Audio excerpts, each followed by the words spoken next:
know, you might be like, well, if that's all his movement, then, I mean, isn't that bad? But you think about it.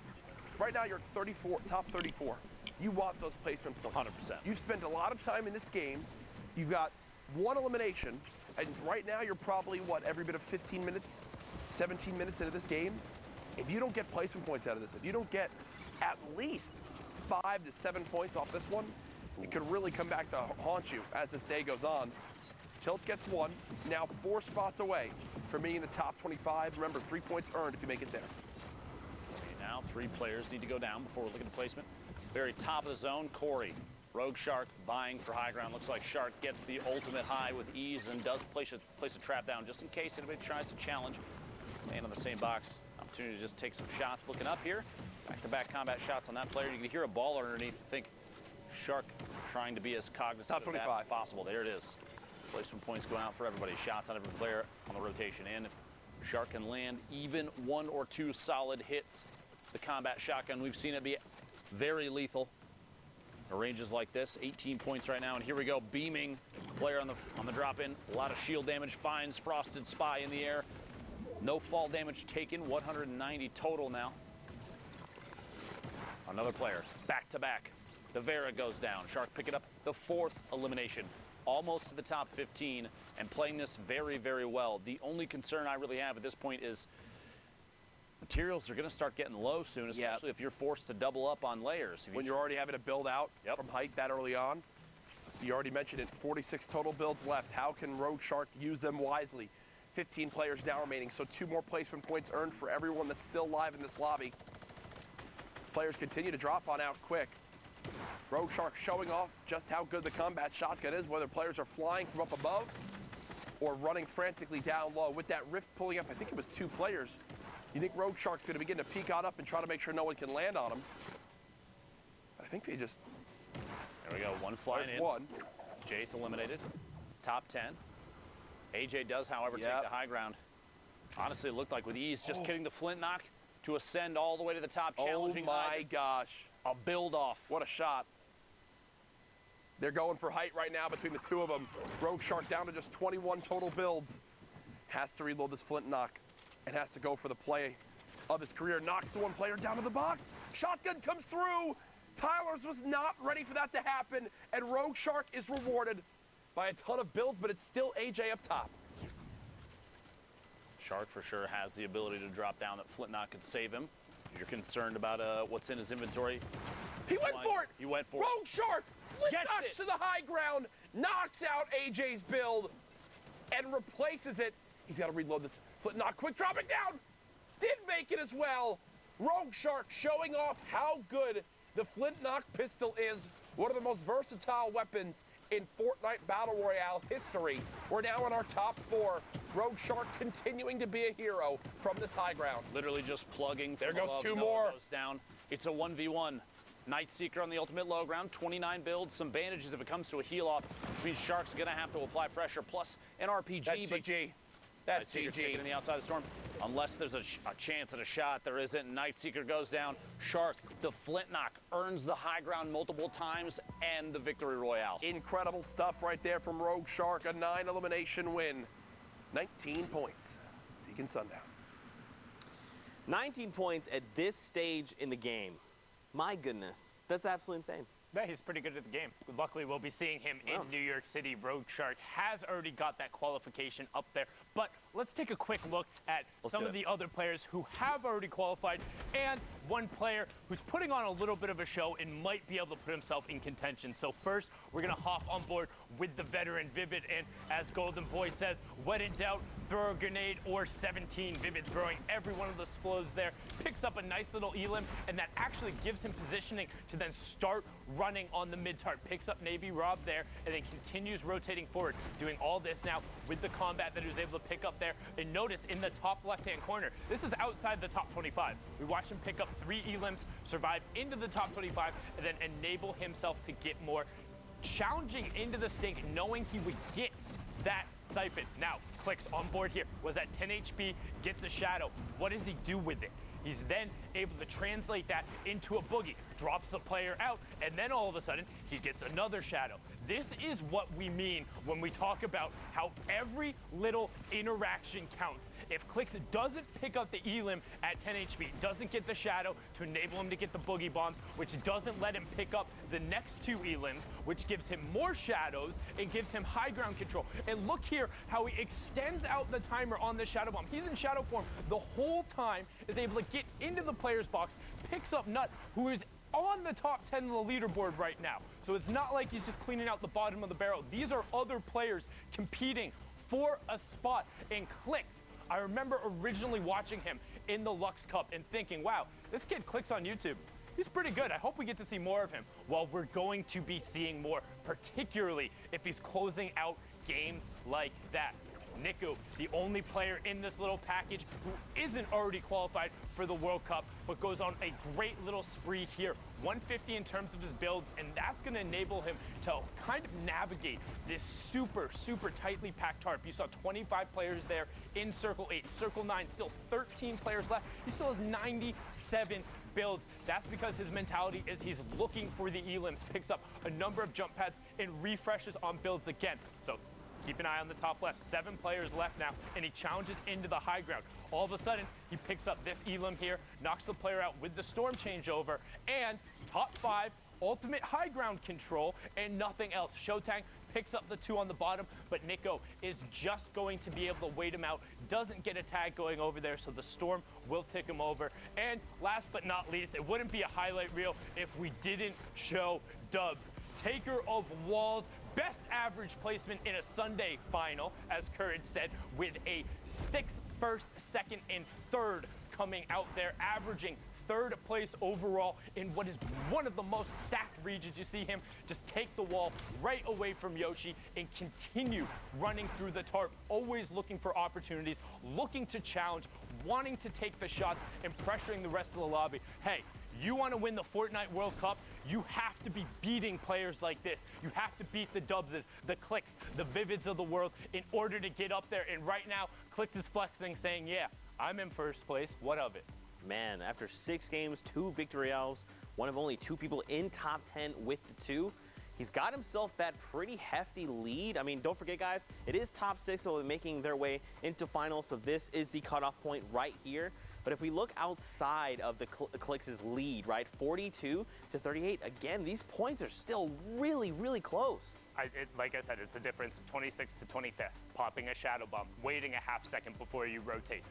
Literally. Oh, actually, you know what I just thought about? This already qualified. Yep, you were going to say... Yep, bump one more down. It's all good. Yeah, so no worries, because at this point, really, like the one little spot with all of these guys here, as soon as one more match changes over, this whole thing is going to change. The leaderboard is so absurdly close.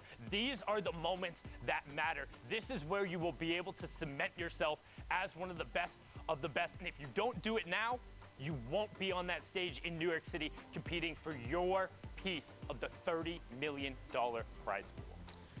Too bad we cannot compete for that prize pool, but oh well, only the future could tell. Now, ladies and gentlemen, Fortnite fam, thank you guys so much for tuning in with us. We are going to go to a break, so get up, stretch your legs, find a snack, use the bathroom. Don't get too far, because in 5 minutes, we've got more action. Don't get too far. See you then. Zeke, this is it. This is the last chance, all right? People need to know about this block party, all right? This is your last opportunity to get them involved, to get them hyped. Zeke, everyone's gonna be there, all right? DJ Zeke's gonna be there. DJ Sundown's gonna be there. Everyone's gonna be there, all right? The people are waiting. All right. You know what, man? I'm DJ Zeke. I don't need no card. But what you need to do is buy your tickets to the block party. Tickets are only $35, Fortnite fam. Listen, all right, June 15th, 16th at the LA Forum. Day 1, Creative Showdown. Listen, all right, Team Evolve built an incredible map. Spoiler alert, it's dope. Day 2, Celebrity Pro-Am. 50 pro gamers, 50 celebrities, all battling out for a $3 million charity prize pool. What more do you want? What more do you need? Fortnite fam, you need to be there because we are ready to party with you. Bam! What's up, Fortnite fam? Sundown here, and today we are going to talk about shadow bombs and their impact on competitive play. If you haven't had a chance to use the shadow bomb yet, it is a utility consumable that drops in stacks of 2, and you can carry up to 6 per slot. When used, the shadow bomb grants the user invisibility, move speed, the ability to double jump, and the ability to wall jump. Shadow form lasts for 6 seconds, but will remain active after that window until the user touches their feet on the ground. We've seen shadow bombs already have a huge impact on some of the Fortnite World Cup online open qualifiers. Can he hit it? Oh my gosh! He hits it! You freaking legend! Are you kidding me? Now, let's hear what some of the players who have already qualified for the Fortnite World Cup final think of the addition of shadow bombs to competitive play. I think with Season 9, the shadow bombs are a perfect mobility that has its downsides and upsides if you use it right. I mean, I think shadow bombs are very balanced right now. They're a really good way of getting mobility considering they're an uncommon item. I feel like they're a really good addition to the game. It's as good as a Rip to Go, maybe even better in my opinion. You can get your position wherever you want to, especially end zone. People don't expect it. A little bit of HP left. Oh, yeah, pull it! You're gonna pull it! It's a must carry. You know, when that zone pops and you're super far, you can pop a shadow bomb and just get to the next zone. It's great. I love them. Shadow bombs are amazing. Like, I reckon that's like one of the best things they've brought out so far, because you could just sneak into someone's box or like get high ground or like go low ground without taking damage. There's moments where people clutch up, like very end game, like they might not have mats. And the Mr. Savage play where there's a hill and you went up it with the shadow bomb, it was just crazy. They've got to go up the side of a mountain, and it's shadow bomb time. He's deciding to take storm damage. Yes, Mr. Savage! Oh my God! Oh my goodness! What a play! The best shadow bomb use I've ever seen. Mr. Savage M rising to the top of the mountain. Thanks for watching, and hopefully you learned a thing or two. What's the best way you've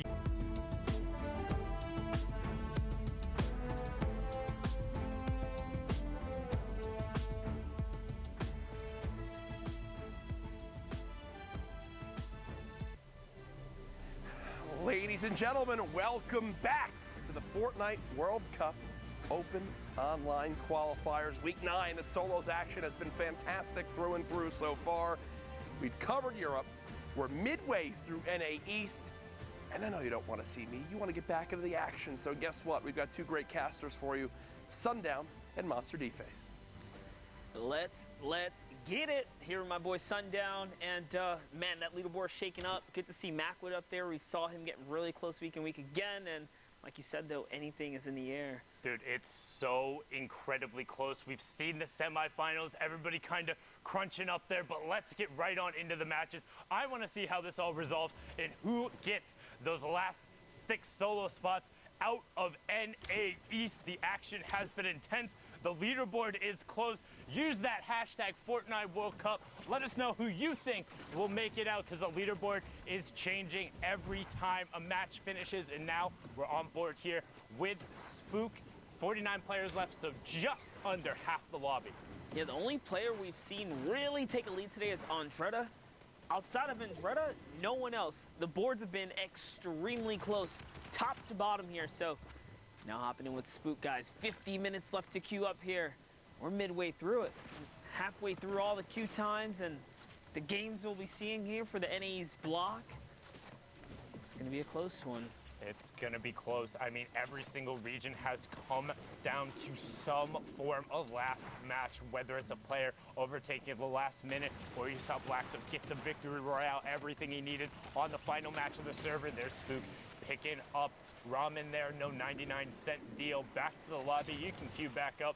Like we said, just under an hour left in the queue times. You get 3 hours or 10 matches to score as many points as possible, and this lobby is stacked. Outlet, Diggy, Macwood, all directly on top of each other right now. Macwood getting some pressure onto that cone, but not finding anything after the heavy snipe. Yeah, nice angles right here, just playing with the perspective that he has. He drops a player there with the heavy sniper. No fall damage was given though, which means that player slid on down safe and sound through the side of the mountain here. This Macwood is back in the hunt. just looking around on the prowl right now. And so far, so good. 46 players remain in the 6-man, or Storm Wave 6 is approaching here, I should say. Tons of players. That means no placement points have been given out, and these players have put close to 15, 18 minutes or so of time into this game right here. Yeah, so if you get knocked out before the placement threshold, that's going to be rough to kind of swallow in here. It's all about time efficiency. You see Roat taking over the Storm there. That is part of those new changes with patch 9.20.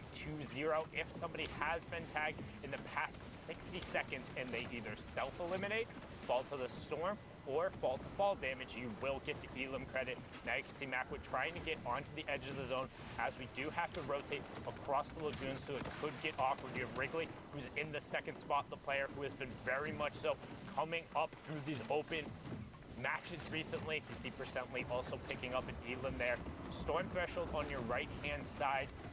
Macwood is 402 above it. What the Storm Surge does, since a little bit of a different mechanic, if players are being too passive, as Macwood, not passive at all, going for the no-scope Blainer of the year, misses it there.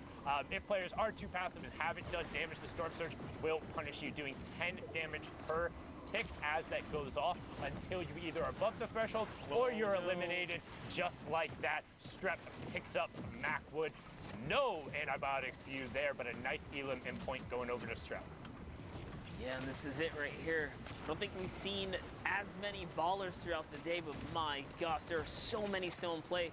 That's a big reason why there's so many players still alive right now, guys. The vehicles are out. Nice double shot with the combat right there. Strep connecting big time here. Someone comes out the Storm. Kuros gets flicked on and taken out of the game. Back to the lobby he goes. And Strep finds himself at 29 points. Can he make it 30? That's 2 big shots. Up and over the top he goes. He still wants this one, but no, gets taken out by CWV. Saw FaZe Diggy there as well in the feed. There's a lot going on here, Sundown. Good job there from CWV, but Outlet is running that high ground down now, but took a ton of damage. There's actually a player directly above him who just lasered him. That was 150-0 in the blink of an eye. Now you have Neferux of Luminosity Gaming. We're inside the top 25%. Still up. Demo still up. Neferux still up as well. Outlet just got beamed. Neferux is going to edit out, pop the shadow, and get over to the far side. Will need to about face as he does get blocked into the player's build, opting to go around it and build just over. Nice little ramp for the separation. Fox picks up Vic Jesus, so he's going to go down. You see defensive traps put in place by the player next to Neferux. Tech gets K's, and we're getting closer and closer to top 15. Fox is now out. Oh, double edits, and he got it. Demo's in. Oh, he gets both of them. Shaz and Demo go right down to combat. The fire rate! And it gets him into the top 15, and it gives him a shadow bump. That is a massive 4-point swing and could potentially end up being more for Neferux. He had 0 materials as well. This really puts him back in the game here, guys. It was all looking so grim as Neferux is now looking to find tendons. Will we be able to connect here? He's got the traps out. He finds someone down in the water. He could still commit here, and he does. Tendons goes down. He doesn't have any shield, though. Good job sticking with that. Saw that Tendons was over the side. Got his Elam kind of poached away from him there, but manages to stay with it. Saw where the tracer fire was and identified the player. Now on 31 points. 7 players remaining. Wrigley, who we just saw, was in that top 3, directly above him. You have Lyricid, 2 above him, as Sicko does pick up B-Hegs, and Neferux looks for the double edit. He has no more mats, so nothing doing with the launch pad. Will he find another sick double from Neferux? Can he make it a triple? He's looking. He needs to get back in the Storm Zone. He does. Shots coming out. Shots from the player above. Double edit. Loses it. Wrigley picks it up, but can Wrigley find the zone? He did get the siphon. He needs to circle back around, and he found it, but there's tons of natural building here. Spook, everything is for him. Has 6 builds, not a ton going on here, but has the high ground, everyone moving over. HP advantage was to him. Wrigley caught every one of those pellets with his face, but a good individual effort pushes Spook up to 34 points. 70 limbs, victory royale. Solid game for Spook right there, picking up a 17-point game. That's how fast you can go from the teens right up into the 30-point bracket, putting you in contention for top 5, making your way to New York City Finals. But man, Neferux, he had a crazy play there. with the double edit down. I thought it was all over for a second there, but off to the next one here, guys. Always. Pleasant Park. A little action right here, Sundown. Always on to the next one there. 45 minutes left in the queue. And remember, last time we checked out on the leaderboard, 38th was second place. Clicks was in first, but had already previously qualified. 10th was 33rd. Donnie JJ was up on that list. He's currently sitting there in 37th. Has the rare heavy AR as well as the rare tac, single shadow bomb, and 3 minis with 199 effective HP. So not in a bad spot, particularly as he picks up Z-Laner there, going to try and push in and get whatever loot from that he can. Yeah, it was a nice little pick right there, but little hiccup right there as we kind of catch up here. He is going for the loot. It's going to be risky. He steps right next to Parallel Trey's box. Cannot step into those walls. That was clearly a mistake there. And he got him with the flint. And one thing you notice there, as Trey poked out, it kind of messed him up because the flint pushed him into the corner of the box. He missed his first shot because of that. Might have been able to win the trade, but wasn't enough.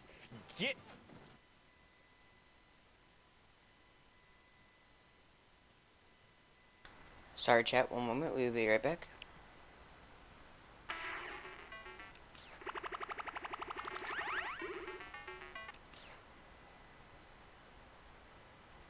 Do so, and he's going to continue his run here as he kind of takes a second, boxes up, and tops off on shields. Clicks has definitely made a name for himself here in the competitive Fortnite scene. Just interesting to see what he'll be able to do now in New York City. As he is kind of shown up, really taking the scene by storm, honestly. I'm so excited for LAN. Like, I'm so absurdly excited. Not just because we get to see all of these players all in the same custom lobby for the entirety of the game, see what the contestants go out, but just, does somebody play different? Is somebody a little more hesitant? Is somebody more aggressive? I think they do. I think some players are going to stick to their roots and push through, but that might be the downfall, man. These guys are just going to be waiting for something to pop off to, server collapse, if you want to call it that. The server collapsing is going to be disgusting at Fortnite World Cup. I got faith, man. Because don't forget, those elims still worth the point, man. You still got to go out there. They'll be able to get it. Clicks, pick it up. Trey there, who we saw earlier with a nice flintlock play, but not going to save you from Clicks as he pushes in with that epic combat shotgun. Pops his last shadow bomb and is going to get moving over onto the far side of the zone. Love what he's doing too. He's got so much material. He's playing for higher elevation right here. But with this many players alive, no layer is safe, especially not the lowest. In comes the drum gun pressure right there. Does see a player on the campfire, decides, hey, he's still got shield. Focuses on the next person. This is the problem with having a drum gun. Notice that was a little sloppy. I was about players to say, are so exposed. And also that first bloom shot, man, that was rough. He literally had the guy painted, and it was just like one of the scenes of the cartoons. We hit everything but him, and right there, Shababan Clicks hits everything, including you. Trap shotgun right there. You have Exulting just below Clicks. The controller player duo of Excel's trying to put some pressure on him, but just going to disengage. Grandma just below him. We've seen him on the leaderboards time and time again. Symphony also in his own box, but Bizzle is going to smell him out there and send him back to the lobby. Well done from the week 1 qualifier. And the Ghost General, the highest earning Fortnite player in competitive history right now, is trying to make his mark on this lobby, sitting at 30 points, already qualified 2 boogies, heavy sniper, and the legendary combat. Yep, and this is exactly where he likes to be, that end game. A little more placement threshold being broken into right there. Nice little edit, catches a clean elim on Nicole, who had the storm pressure. You notice that did crumble just a bit there. And he's into the top 15 as well. The player right on the side is looking for it. Slem was actually the one to pick that up. So Bizzle going to continue going forward. And this is where he loves to fight. I know Bala has been a big talk about it, but how good the Ghost guys are at tunneling and fighting from their tunnel, whether it's Sean or Bizzle or Demo or Snood, every single one of them can fight from these angles, and Bizzle trying to do it. No. But the ramp in his face, Boogie Bobs, Disco out in the open. Leo being the benefactor of that one. Kydra, honestly, just, I don't know if it was luck, benefactor, right time, right place, but Bizzle gets sent back. Grandma, however, picks up Leo right after, so we're on board with Shaded Talent on the ultimate low ground as Grandma picks up another one. Yep, Grandma is in this game. You see him popping off in the feed. Shaded trying to get up higher. The higher he goes, the closer he gets to Grandma. Will he be able to connect right here? Does land a shot. It's Click who goes down. Beautiful trap, too. You put it on the ceiling. It's undodgeable, essentially. And that was how he caught Clicks off guard right there. Shaded talent, now one step closer to the high ground. He's going to step out into the storm and sacrifice just a bit more to get nice and secure set up in the top here. And then he has the stinks to be able to rain him down. I don't know So if you good. realize he's completely uncontested, but now AJ is forced right out in the storm, and with the tick over from the storm change, he's gonna get it. He'd get it either way, but Shaded smelt it, he dealt it, and everyone else in the lobby had to deal with it. 4 elims and the victory royale, bumping him up to 33 points. You would think we'd see more end games like that, where the stinks just flush out everyone in the low ground, but to hold on to something so valuable to the end, that's a tough play. How rarely are you like getting into a top 3 situation where you have uncontested high ground and you have 2 stinks? Like, the reason that doesn't typically end up happening, you don't see that more often. You think like, oh, that's the best use case for a stink. Yes, if you get into that situation. You got to make it there, and then like you got to hold on to him. So. Right. But whereas if you, and we've talked about this, I know Courage is a big advocate, if you have 3 stinks in a solo and somebody's boxed up, you can effectively eliminate them, right? You can chase them around or at least force them to burn a ton of materials. So that's why you tend to see players opt to use them, because you can get kind of tags on players. Oh, Yak trying to go for the immediate wall replace, but you can see how there's a little bit of an issue when you get exposed. If the other player goes to shoot first, you know, they get that first shot on you. As that happens right there, and Yak trades it back out with Bizbo. You can take the wall and own it all you want, but if you don't hit the shots, it doesn't matter. That was 2 125s. Precision aim right there. Yak finds himself a ton of loot, materials, zone. He's got so much going for him now. It was actually kind of a misplay by the other player. I think it was Bizbo.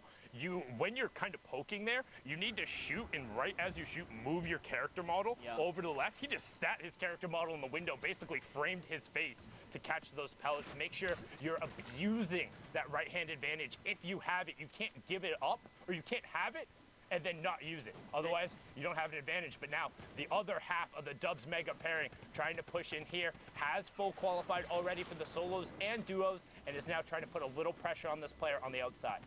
One step closer, he did take the wall. He doesn't even know it was his cone too.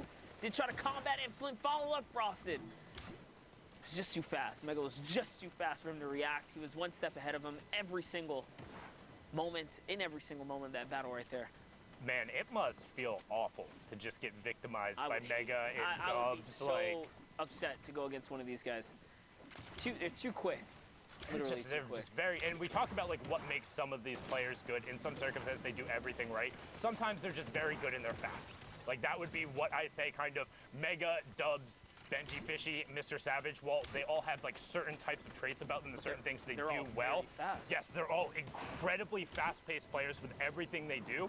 And in and of themselves, that's almost their defining trait. The quickness at which they do everything. Beating somebody in Fortnite to the punch by a quarter of a second is enough for a shot. If you're doing that every single time, you're getting their wall every single time because you're that much faster, then you're going to be able to snowball those advantages, compound them into something better. That's why the best of the best are so consistent. As we focus in on Mega here, let's see what he's gonna do. We have praised him enough on how quick he is. He's at 14 eliminations. If you don't believe us by now, you're crazy. You don't get that high, that aggressive in finals. Guys, mind you, this is everything on the line for New York City, right? Potentially. And he just pushes through. Just goes all the way through, no hesitation. That's one. Someone else does join the battle here. Finds him as well. Quick little flick right there. That was just gross. 16 elims. He hit the flint knock headshot. I was honestly like, I half thought he was going to push in for the pickaxe. The flint knock will do the 180 if you get that full headshot there, but instead sticks with the combat and then picks up the nice little double. But now it needs to be careful of the 6. Good job getting up 2 blocks, and then luckily, as he pops the shadow, the shots miss towards the door. So, you know, sometimes you got to make your own luck. Mega catching it right there is going to put down the campfire as well as the 2 minis. If you blink, you might have missed it, but he's now in the center of his zone, boxed up, campfire one side, launch pad in the zone next to him, and now reloading all of his weapons, ready for the next rush. Yeah, he did manage to drop the flint and pick up a grenade launcher, interesting to see how that's going to play out here in this end game, because it's not typical you see someone have a grenade launcher towards these congested zones. But this is the perfect time to use all these shadow bombs, guys. Just keep him in the game and rotating. He is on someone's heels right here. Z was really trying to get that Elam right there, chasing him all the way up. And one thing that's super important to note there, notice how he didn't jump or double jump or wasn't sprinting. He was literally walking directly behind the player. Any of those other movement options would have given away, and the player would have known, would have had an opportunity to box him in, potentially trap him out. That's what we talk about when we say do all of the little things right. You might not think about it. You might think, oh, I get the double jump, I better use it. No, players adapt. They've gotten used to it. They know to look for the smoke trails, to just throw bullets towards it and to hope to get it. But Mega going one step farther, and he still has 2 more, enabling him so much. And here go the grenades. Will we see Mr. Savage 2.0, who is the best billiard player in NA? He fires all of them down low, and no ticks coming through yet. But the pressure of the explodes, the sounds, it's as much of a mind game as it is the whole site just to kind of connect here. So let's see what Mega's gonna do. He's looking for the Elams down low. He doesn't care about who's up above. He's trying to inch his way down here. Just taking a little bit more control of this layer. He doesn't have any movement, any freedom space here. He's gonna find Dream TV. Wait. That was a grenade tag. It had to have been. He hasn't shot anybody else in the last minute. So he had to have hit somebody with a grenade, gets flint knocked out into the zone there. But can he cover himself? 7 HP. Oh! Mega drops down. Winteroo, you can go back. It's the time of summer, and it's the time of FaZe Mega. What a sick edit and sick play. Now up to 107 effective HP. Papa Eggy on the high ground. Hoffner gets personally victimized by Mega, like basically the rest of the entire lobby, up to 19 Elams. But now on the low ground, Shadow Bomb comes out from Eggy. Hot feet for Mega, hot feet for Eggy, but he's in the shadow, and Mega finds him. He finds him because he jumped, monster. I don't know how he just did that, but he managed to really pull through and clutch up at the end. That was as close as we've ever seen it, and that was a 20 elimination game there. 30 points. 30 points for Mega. We saw him at 7 HP. Again, I cannot stress it enough.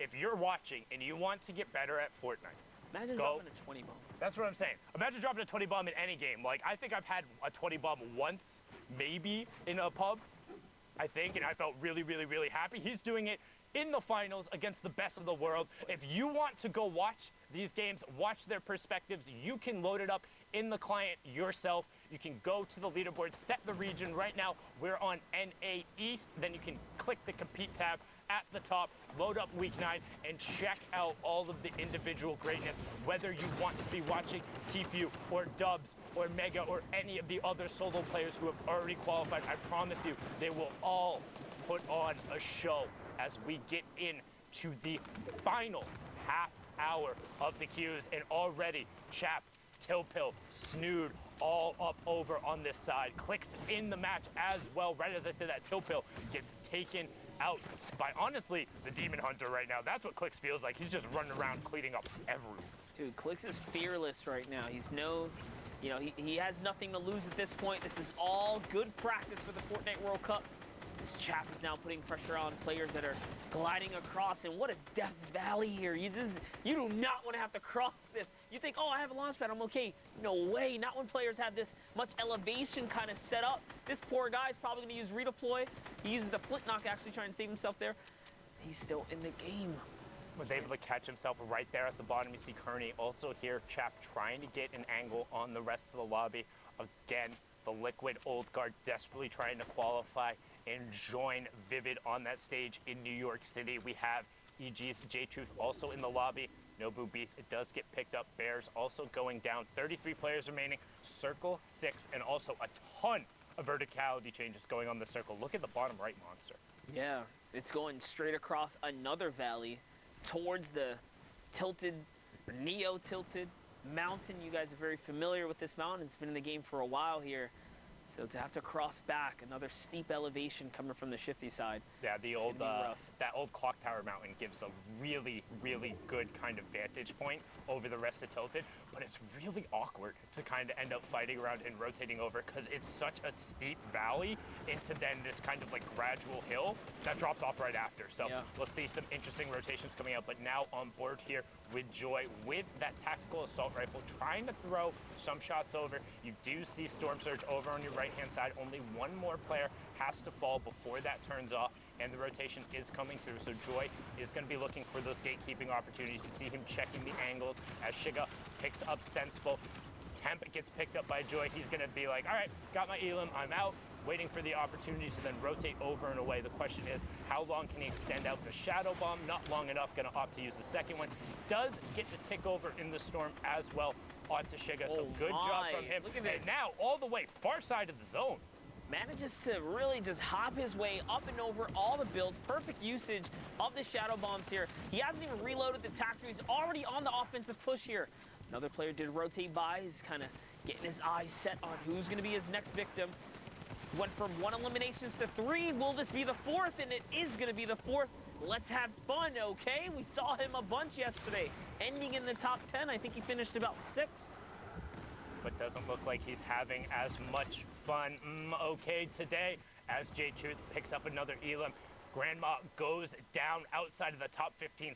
Lucky also down, another player who qualified for duos, looking for a solo qualification. You have Snood, the second best average Sunday finisher in the entire world, but hasn't managed to get a qualification spot. 2 ninth place finishes for him.